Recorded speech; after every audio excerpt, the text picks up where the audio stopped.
Hello, everyone, and welcome back to the Michigan City Public Library podcast. I'm Miss Dana, and today we are going to try and get back into the swing of things and discuss some anticipated releases coming out in 2024. There's so much to look forward to in terms of the library. We have more adult events than ever, and our collection is ever evolving. So first, let's get into our events for the month. For adults, we have all during January and February is our winter reading bingo. Stop by the reference desk to pick up a bingo sheet and complete 5 fun reading-related activities in a row up, down, across, or diagonally. Enter your bingo card for a chance to win an Amazon gift card. Do you have genealogy questions? Stop by on Tuesdays from 1 to 4 p.m. to see volunteer Pat Harris. She can give you tips and advice on how to research your family tree or find genealogical records. Do you find painting relaxing but worry too much about it being perfect? Bad Art Night is a recurring event every third Thursday of the month from 5 to 7 p.m. where you can get creative with no pressure. It's all about having a good time and embracing the silly side of art. All materials are provided, just drop in. Calling crafters. The Nita Arts Club is always welcoming more people to their growing community, whether you crochet, knit, needlepoint, cross-stitch, hand-stitch, or do another craft. They meet every Thursday at 5:30 p.m. If you've read a good book recently, join our Any Book Club to gush about it. It's all the benefits of a book club, like a safe space to discuss your favorite books, a collection of open-minded readers looking for the next recommendation, and basically takes away the pressure of having to read the same book and feeling like you have to like it. The Any Book Club meets every second Monday of the month. And finally, for January adult programs, we are showing the film A Haunting in Venice on Friday, January 19th at 2 p.m. A Haunting in Venice is set in eerie post-World War II Venice on All Hallows Eve and is a terrifying mystery featuring the return of the celebrated sleuth Hercule Poirot. Now retired and living in self-imposed exile in the world's most glamorous city, Poirot reluctantly attends a seance at a decaying, haunted palazzo. When one of the guests is murdered, the detective is thrust into a sinister world of shadows and secrets. The film is rated PG-13 and runs an hour and 43 minutes. Moving into events for kids and families, first we have Storytime, returning every Wednesday at 10 a.m. starting on January 17th. Join Mr. Dave and Miss Dana for stories, activities, songs, and crafts each Wednesday. It is for children ages birth through 5, accompanied by an adult.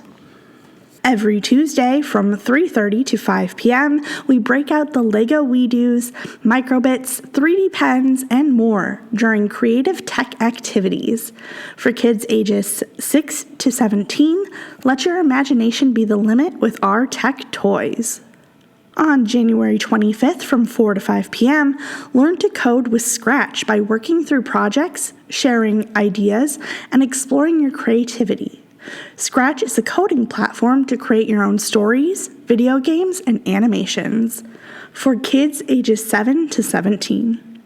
And finally, for our family-friendly events, we have a bubble dance party.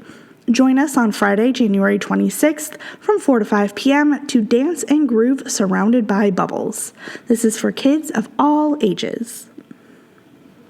It's been a while since I've recorded a podcast episode, and obviously a lot has happened in that time in our community and at the library. We have a hardworking and passionate group of employees here who work hard to provide both excellent customer service as well as organize and conduct the events for adults, teens, and children alike.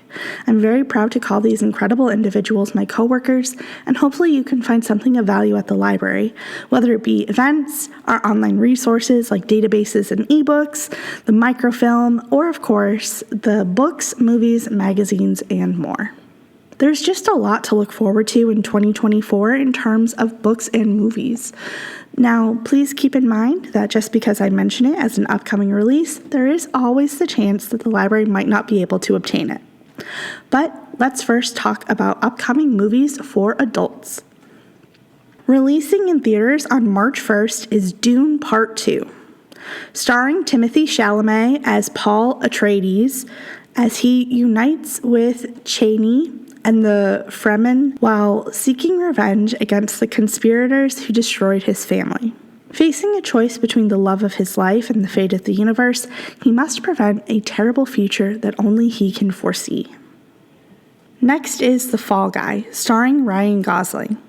Colt Seavers, a battered and past his prime stuntman, finds himself working on a film set with the famous star for whom he doubled long ago. When the star goes missing and the film, which is being directed by Colt's ex-girlfriend, is in danger of being shut down, he volunteers to investigate the disappearance and find the missing actor. The Fall Guy hits theaters on May 3rd. Next is a movie I'm personally looking forward to, Furiosa, a Mad Max saga. Anya Taylor-Joy will play the younger version of Furiosa as she falls into the hands of a great biker horde led by the warlord Dementis after being snatched from the green place of many mothers. Sweeping through the wasteland, they come across the Citadel, presided over by the Immortan Joe. As the two tyrants fight for dominance, Furiosa soon finds herself in a non-stop battle to make her way home. Furiosa will be in theaters starting May 24th. And finally, there isn't much known about this film yet, but there is an untitled Deadpool film that will be coming out on July 26th. The vague summary is that Wolverine is recovering from his injuries when he crosses paths with the loudmouth Deadpool. They team up to defeat a common enemy. There are also a fair amount of exciting movies coming out for kids in 2024. First, there is a Netflix original film, Orion and the Dark. Orion seems a lot like your average elementary school kid, shy, unassuming, harboring a secret crush. But underneath his seemingly normal exterior, Orion is a ball of adolescent anxiety, completely consumed by irrational fears of bees, dogs, the ocean, cell phone waves, murderous gutter clowns, and even falling off a cliff. But of all his fears, the thing he is most afraid of is what he confronts on a nightly basis: the dark. So when the literal embodiment of his worst fear pays a visit, the dark whisks Orion away on a roller coaster ride around the world to prove that there is nothing to be afraid of in the night. As the unlikely pair grow closer, Orion must decide if he can learn to accept the unknown, to stop letting fear control his life, and finally embrace the joy of living. Orion and the Dark will be on Netflix starting February 2nd. The next installment of Kung Fu Panda comes out on March 8th. Kung Fu Panda 4 stars Jack Black again as Po, who must train a new warrior when he's chosen to become the spiritual leader of the Valley of Peace. However, when a powerful shape-shifting sorceress sets her eyes on his Staff of Wisdom, he suddenly realizes he's going to need some help. Teaming up with a quick-witted Corsac fox, Po soon discovers that heroes can be found in the most unexpected places. Kung Fu Panda 4 comes out on March 8th. Another anticipated sequel is Inside Out 2. We return to the mind of newly minted teenager Riley just as headquarters is undergoing a sudden demolition to make room for something entirely unexpected: new emotions. Joy, sadness, anger, fear, and disgust, who've been running a successful operation up until now, aren't sure how to feel when anxiety shows up, and it looks like she's not alone. Inside Out 2 hits theaters on June 14th. And finally, for upcoming kids' movies, is Despicable Me 4, which will be coming out on July 3rd. The plot has not been confirmed, but it's supposed to be a direct sequel to Despicable Me 3, where Gru, Lucy, and their adopted kids are moving forward as a family. And that's it for some eagerly anticipated movie releases. Now, let's move on to books. Starting with adult books, first is what I know is a very much anticipated release: House of Flame and Shadow by Sarah J. Maas. Bryce Quinlan never expected to see a world other than Midgard, but now that she has, all she wants is to get back. Everything she loves is in Midgard: her family, her friends, her mate. Stranded in a strange new world, she's going to need all her wits about her to get home again. And that's no easy feat when she has no idea who to trust. Hunt has found himself in some deep holes in his life, but this one might be the deepest of all. After a few brief months with everything he's ever wanted, he's in the Asteri dungeons again, stripped of his freedom and without a clue as to Bryce's fate. He's desperate to help her, but until he can escape the Asteri's leash, his hands are quite literally tied. Sarah J. Maas's Crescent City series continues to reach new heights as Bryce and Hunt's world is brought to the brink of collapse, with its future resting on their shoulders. House of Flame and Shadow will be released on January 31st. Next is a paranormal romance, Bride by Allie Hazelwood. Misery Lark, the only daughter of the most powerful vampire councilman of the Southwest, is an outcast again. Her days of living among the humans are over, and she has been called upon to uphold a historic peacekeeping alliance between the vampires and their mortal enemies, the Wares, and she sees little choice but to surrender herself in the exchange again. Wares are ruthless and unpredictable, and their alpha, Lo Moreland, is no exception. He rules his pack with absolute authority, but not without justice, and, unlike the Vampire Council, not without feeling. It's clear from the way he tracks Misery's every movement that he doesn't trust her. If only he knew how right he was. Because Misery has her own reasons to agree to this marriage of convenience, reasons that have nothing to do with politics or alliances, and everything to do with the only thing she's ever cared about. And she is willing to do whatever it takes to get back what's hers, even if it means a life alone in Were territory. Alone with the wolf. Bride will be published on February 6th. Another well-known author has her next book coming out in April. Funny Story by Emily Henry follows Daphne, who's always loved the way her fiancé Peter told their story. From how they met, on a blustery day, fell in love, over an errant hat, and moved back to his lakeside hometown to begin their life together. He was really good at telling it, right up until the moment he realized he was actually in love with his childhood best friend, Petra, which is how Daphne begins her new story. Stranded in beautiful Waning Bay, Michigan, without friends or family, but with a dream job as a children's librarian that barely pays the bills, and proposing to be roommates with the only person who could possibly understand her predicament, Petra's ex, Miles Nowak. Scruffy and chaotic, with a penchant for taking solace in the sounds of love-break heart ballads, Miles is exactly the opposite of practical, buttoned-up Daphne, whose coworkers know so little about her, they have a running bet that she's either FBI or in witness protection. The roommates mainly avoid one another, until one day, while drowning their sorrows, they form a tenuous friendship and a plan. If said plan also involves posting deliberately misleading photos of their summer adventures together, well, who could blame them? But it's all for show, of course, because there's no way Daphne would actually start her new chapter by falling in love with her ex-fiancé's new fiancé's ex, right? Funny Story comes out on April 24th. And finally, for adult books, from the author of The Devil in the White City, is The Demon of Unrest by Eric Larson. On November 6, 1860, Abraham Lincoln became the fluky victor in a tight race for the presidency. The country was bitterly at odds. Southern extremists were moving ever closer to destroying the Union, with one state after another seceding, and Lincoln powerless to stop them.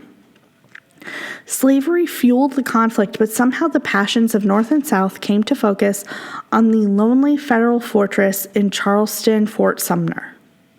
Master storyteller Eric Lawson offers a gripping account of the chaotic months between Lincoln's election and the Confederacy's shelling of Sumter, a period marked by tragic errors and miscommunications, inflamed egos and craven ambitions, personal tragedies and betrayals. Lincoln himself wrote that the trials of these 5 months were so great Could I have anticipated them, I would not have believed it possible to survive them. Drawing on diaries, secret communiques, slave ledgers, and plantation records, Larson gives us a political horror story that captures the forces that led America to the brink. A dark reminder that we often don't see a cataclysm coming until it's too late. The Demon of Unrest comes out on April 30th. Moving into young adult books, we have A Fragile Enchantment by Allison Saft. Neve has never let herself long for more. The magic in her blood that lets her stitch emotions and memories into fabric is the same magic that will eventually kill her. Determined to spend the little time she has left guaranteeing a better life for her family, Neve jumps at the chance to design the wardrobe for a royal wedding in the neighboring kingdom of Avaland. But Avaland is far from the fairy tale that she imagined. While young nobles attend candlelit balls and elegant garden parties, unrest brews among the working class. The groom himself, Kit Carmine, is prickly, abrasive, and begrudgingly being dragged to the altar as a political pawn. But when Neve and Kit grow closer, an unlikely friendship blossoms into something more, until an anonymous columnist starts buzzing about their chemistry, promising to leave them alone only if Neve helps to uncover the royal family secrets.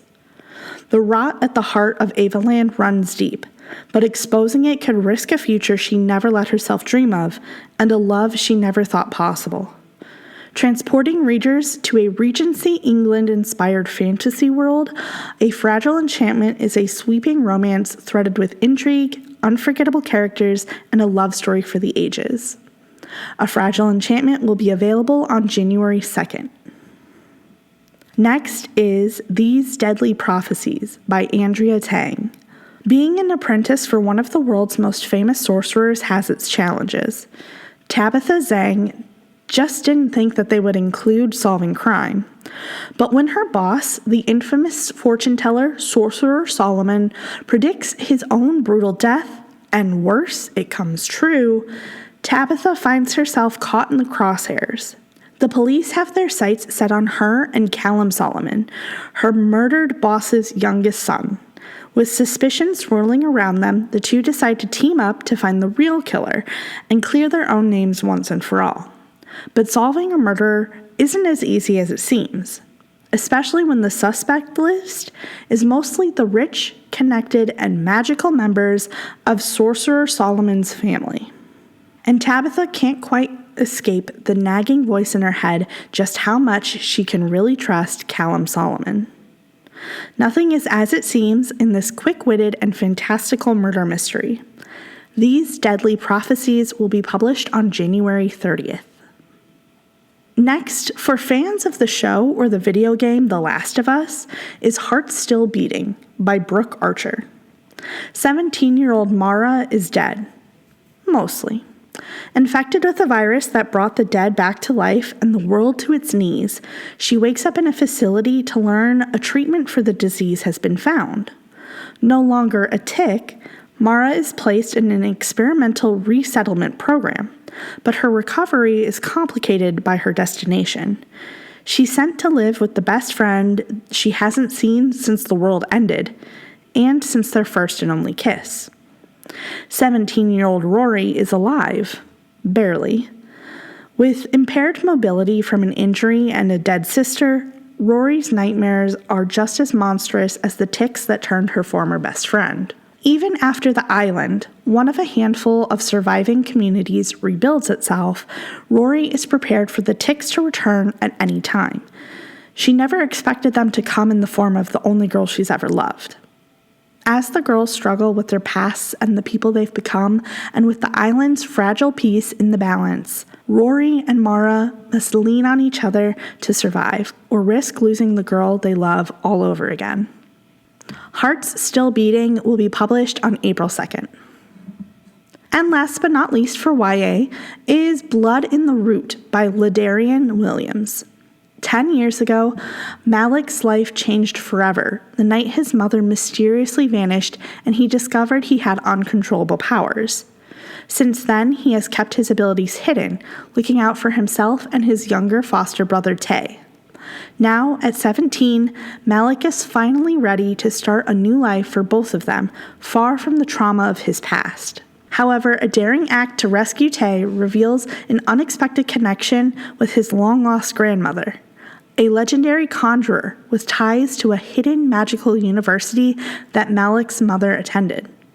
At Kaiman University, Malik's eyes are open to a future he could have never envisioned for himself, one that includes the reappearance of his first love, Alexis.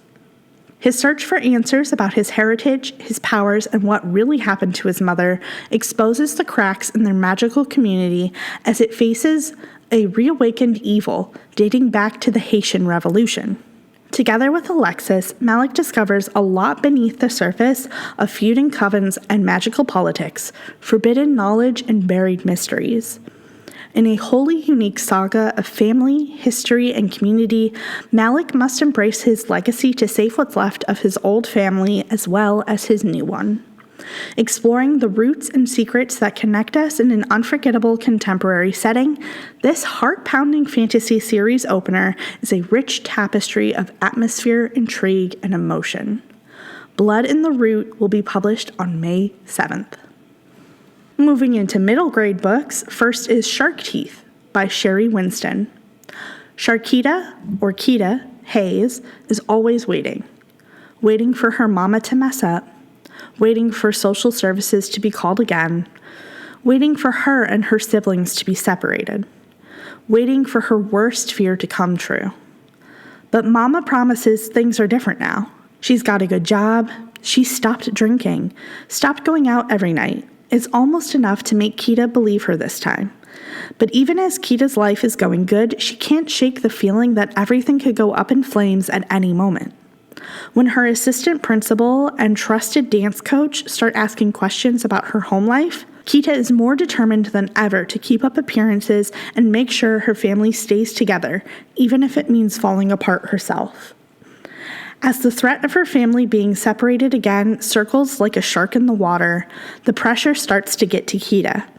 But could it be that Kita's worst fear is actually the best thing that could happen to her family and to her? Shark Teeth will be published on January 16th. Next is Across So Many Seas by Ruth Behar. In 1492, during the Spanish Inquisition, Benevita and her family are banished from Spain for being Jewish and must flee the country or be killed. They journey by foot and by sea, eventually settling in Istanbul. Over 4 centuries later, in 1923, shortly after the Turkish War of Independence, Reina's father disowns her for a small act of disobedience. He ships her away to live with an aunt in Cuba, to be wed in an arranged marriage when she turns 15. In 1961, Reina's daughter, Allegra, is proud to be a brigadista, teaching literacy in the countryside for Fidel Castro. But soon, Castro's crackdowns force her to flee to Miami all alone, leaving her parents behind.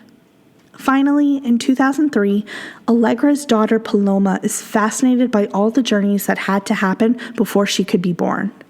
A keeper of memories, she's thrilled by the opportunity to learn more about her heritage on a family trip to Spain, where she makes a momentous discovery. Though many years and many seas separate these girls, they are united by a love of music and poetry, a desire to belong and to matter, a passion for learning, and their longing for a home where all are welcome. And each is lucky to stand on the shoulders of their courageous ancestors. Across So Many Seas will be available on February 6th. Next is Not the Worst Friend in the World by Anne Relihan. It is the 34th day of 6th grade at Our Lady of Perpetual Help Catholic School in Missouri, and 11-year-old Lou wishes she could rewind time. Lou wants to go back to the 9th day of 6th grade, the day before she fought with her best friend, Francine, and said terrible, horrible things she can't unsay. Or better yet, she would go back to 5th grade when Francine was still the old Francine. Then, the new girl, Cece, passes Lou a mysterious note. It says she was kidnapped. If Lou can help Cece, maybe she can prove she's not the worst friend in the world. But an observant Lou uncovers the complicated truth about Cece's family, and she starts to panic. Can she help Cece without hurting her? Or will Lou end up losing another friend instead? Not the Worst Friend in the World comes out on February 6th. And finally, for middle grade, is Max in the House of Spies by Adam Gidwitz. Max does not want to move to London. Leaving home is hard, and Max is alone for the first time in his life. But not for long. Max is surprised to discover that he's been joined by two unexpected traveling companions, one on each shoulder, a kobold and a diebuck named Berg and Stein. Germany is becoming more and more dangerous for Jewish families, but Max is determined to find a way back home and back to his parents. He has a plan to return to Berlin. It merely involves accomplishing the impossible and becoming a British spy. Max in the House of Spies comes out on February 27th. And finally, there are some picture books that you should keep an eye out for. Starting with Go Forth and Tell, The Life of Augusta Baker, Librarian and Master Storyteller, by Brianna J. McDaniel and illustrated by April Harrison. Before Augusta Braxton Baker became a storyteller, she was an excellent story listener. Her grandmother brought stories like Briar Rabbit and Arthur and Excalibur to life, teaching young Augusta that when there's a will, there's a way. When she grew up, Ms. Baker began telling her own fantastical stories to children at the 135th Street branch of the New York Public Library in Harlem. But she noticed that there were hardly any books at the library that featured Black people in respectful, uplifting ways. Thus began her journey of championing books, writers, librarians, and teachers centering Black stories, educating and inspiring future acclaimed authors like Audre Lorde and James Baldwin along the way. As Mrs. Baker herself put, children of all ages want to hear stories. Select well, prepare well, and then go forth and just tell. Go Forth and Tell will be available on February 6th. Next is The Crayons Love Our Planet by Drew Daywalt and illustrated by Oliver Jeffers. The crayons love our planet and are proud of their contributions. White ice caps, green trees, blue oceans and skies, brown soil, and more. Even beige is proud of his wheat. This humorous mini hardcover book shows the beauty of our planet and why it needs all of us to be complete. The Crayons Love Our Planet will be published on February 20th. Next is I Am Extraordinary by Stephen Curry and illustrated by Geneva Bowers. It's the first day of school for Zoe, a young girl with hearing loss who dreams of playing on her school's soccer team. But, self-conscious of her hearing aids, Zoe is too nervous to try out. With the help and perspectives of new friends, what begins as a bumpy, anxiety-filled start for Zoe soon transitions into an eye-opening experience about what it means to be different and what it means to be extraordinary. I Am Extraordinary teaches kids how to look inside themselves to find self-acceptance and the confidence to achieve any goal. You can find I Am Extraordinary on shelves on March 12th. And finally, for our upcoming picture book releases, Gorgeously Me by Jonathan Van Ness and illustrated by Kamala Nair. Being true to yourself and showing the world who you are isn't always easy. Gorgeously Me assures young readers that they are loved and cherished exactly as they are. A joyous lyrical ode of pride and self-love and a celebration of all things that make us exceptional. Gorgeously Me will be published on April 30th. There are so many 2024 new releases that we can all look forward to, and this is just a small taste. I will be featuring new items to the library in future podcast episodes with focuses on monthly genres, so please tune in again. Until the next chapter, this is Miss Dana signing off. Bye.